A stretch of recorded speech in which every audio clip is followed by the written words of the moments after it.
স্বাস্থ্যসেবায় আস্থার সাথে ২৪ ঘন্টায় আপনার পাশে, এমন স্লোগানে আধুনিক সেবার প্রতিশ্রুতি নিয়ে লক্ষ্মীপুরে যাত্রা শুরু করেছে বারাকা মাল্টিকেয়ার হসপিটাল।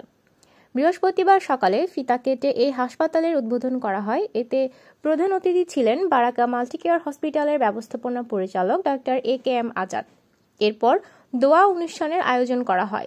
দোয়া অনুষ্ঠান পরিচালনা করেন টুমচর ইসলামিয়া সিনিয়র কামিল মাদ্রাসার সাবেক অধ্যক্ষ মাওলানা হারুন আল মাদানী। এ সময় প্রতিষ্ঠানের ভাইস চেয়ারম্যান সাংবাদিক সোহেল রানা সহ কর্মকর্তা, কর্মচারী এবং সুধীজনেরা উপস্থিত ছিলেন। উদ্বোধন শেষে হসপিটালের আধুনিক যন্ত্রপাতি সজ্জিত ও ডিজিটাল ল্যাবরেটরি, এক্স-রে, আল্ট্রাসোনোগ্রাম, আধুনিক মানের অপারেশন থিয়েটার, এন্ডোস্কোপি সহ বিভিন্ন ইউনিট ও কার্যক্রম পরিদর্শন করেন অতিথিরা। এ সময় সম্মিলিত ইচ্ছাশক্তির মাধ্যমে বারাকা মাল্টিকেয়ার হসপিটাল সেবার রোল মডেল হয়ে উঠবে বলে মন্তব্য করেন অতিথিরা।